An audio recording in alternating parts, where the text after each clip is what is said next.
What do you like yourself the most? I love that I am always looking at the positive side of everything.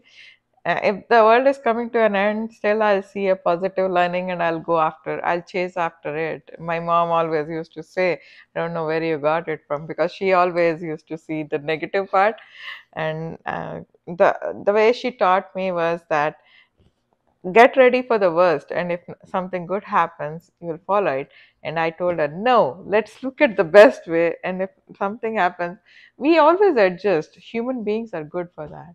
So that's the part I think I love about myself, is I try to make good out of whatever I have in my hand. I can live in whatever way whatever condition you put me, I'll put it in a good position only.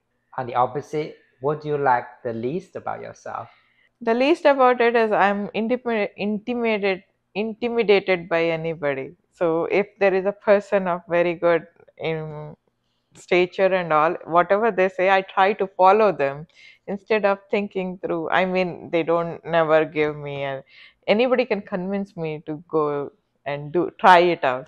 That's how my husband keeps saying, you are agreeing to everything. Come on, settle down and think with your brain before you say yes to anything. Sometimes those work, sometimes they don't. So I think that is one trait I have to build again, because as a leader you cannot just jump in for Mm-hmm. say yes to everything. And yeah, at work also I try to make everyone happy. I think that has been a disadvantage at times too, because you can never make everyone happy, and Mm. you torture yourself in the end. What is the biggest accomplishment in your life? My son. My biggest accomplishment is my son. I do have regrets, though, that I did not spend a lot of time with him when he was growing up. I could have spent, but I was working and taking care of him. I would come back from work around 5:30, cook dinner, feed him, then go back and open the computer and start working. Uh, I think that's the part I miss, but the way he turned out has been great. I have many people coming and telling me your son is a great combination of Indian cultures and the US culture. So that's what I take pride on. Being brought up in America, he still carries Indian values a lot. So that's, I feel, a big accomplishment. That was my dream, that everybody can bring kids into this world, but when you bring them, you have a responsibility as a person of the society to bring the right kind of kids into the society. And I feel like I accomplished that goal at least. Mhm. Do you have any regrets in your life? Yes, like I said, I couldn't spend the real quality time with my son while I was working. I wish I had a work life balance in those days that I have today. I could have spent some quality time, sat with him, and enjoyed. So, any people who have young kids, enjoy the time goes fast. There's more sweet talk and all those things. I was very fond of. Um, when my son was born, they said that we had a big emergency with my delivery, and they said either one of us could be alive, and luckily we both survived and we are walking on this earth. I think that's the best part.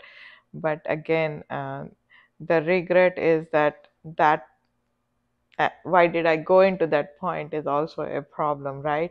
There was so much of stress in those days. So yeah, Sure. those are some of the regrets. So I couldn't have more than one kid Mhm. because of that disaster. That was my regret, because I always wanted two kids. Who has been a positive influence in your life? My husband is the biggest influence in my life. When we got married, he would push me into all these situations. Like if I'm taking additional roles, he will be there. Okay, go ahead and do it. RB planning board, I said, should I put my name in? Oh, go for it. And how will the house manage? Oh, everything will be managed. And now my son is also supporting me. Go, mom, do whatever you like. And I think family is the biggest support you can have. My dad was a big supporter of me. My mom is too. And so I have a brother in India. He's also a big supporter. All this family is what makes you what you are today. Mhm. What is the one book that have greatly influenced your life? Ah, there are so many books. Recent books only are coming to my mind. I read Radical Candor by Kim Scott recently. How being not giving the right feedback at the right time, you're not doing helping them, but doing a disservice to your staff. And there is Lean In book I got just now. I have to read that. Um, there's a currently another book I'm reading, a more beautiful question, that if you ask the right question at the right time, that's when the inventions come into picture. Why not this, why not that? Keeping your curiosity alive, and that's how new inventions come. So I'm a big book reader, but I am also a mystery reader. I like mystery fiction a lot. Uh-huh. Oh, I like Hercule Poirot, Agatha Christie. I read all the books of Agatha Christie, and then what other books I have read? I go to San Diego Public Library and pick up any book that fancies me, which has mystery in it. Through that, I see the city, town they are in, and I. Angela Lansbury, there is a Murder She Wrote series used to be there in US. I already watched her 4 times, the whole series, continuously. How has a failure or apparent failure set you up for later success? So I was laid off once in 2016 and I was on a visa. And that was a big failure. I had 60 days to get a job. If not, I could go on to my husband's visa, but that was not the risk I wanted to take. I had a strong feeling I want to get a job. So I really worked hard to get a job, and my tenure with that company was ending on June 30th. July 5th, I joined the new job. So that failure actually set me like, what can I do?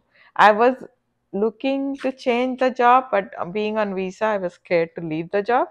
But when I was laid off, I got the money and benefits, and that also set me up for a future role, and I was able to grab it. It showed that yes, I can get a job, because I was doubting whether I was there in that organization for 7 years, losing a job because I was told that I was the top performer, and suddenly one day I'm like, oh, you are going.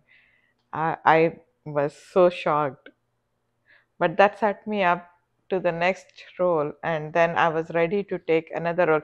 I got a job as a senior software engineer, and when I found this job, I was on H1B. I did not hesitate to change my job again, even though it meant that I had to change my visa again.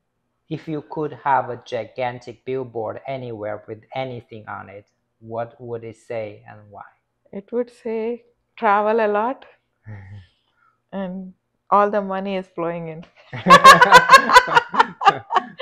That's all I want. I would love to go to different places, meet new people. That's something I look forward to. I hope I do it one day. Mhm. I'm sure you will. Thank you. What is one of the best or most worthwhile investment you ever made? It could be money or it could be time or energy.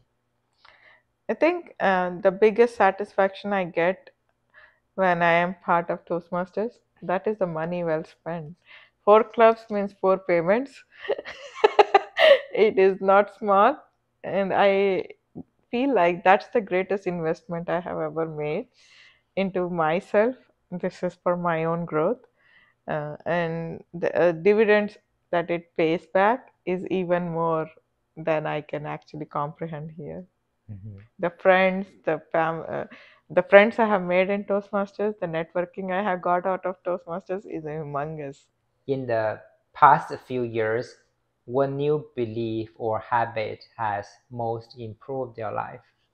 The habit of believing that everything happens for good, whatever happens. I remember when I first lost my job back in India, I would come crying home to my parents' house.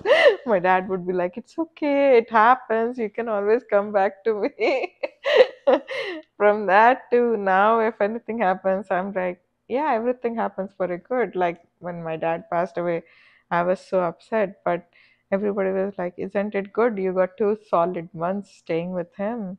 and he enjoyed your cooking. And this time, seriously, I only cooked. Usually, my mom would join. But this time, my mom had so much of jet lag, so I was cooking all the time. It was fun taking care of them. And I told my dad, "You're like my baby now." So everything happens for a reason. That's my belief is getting stronger and stronger now. Last question. What is an unusual habit or an absurd thing that you love?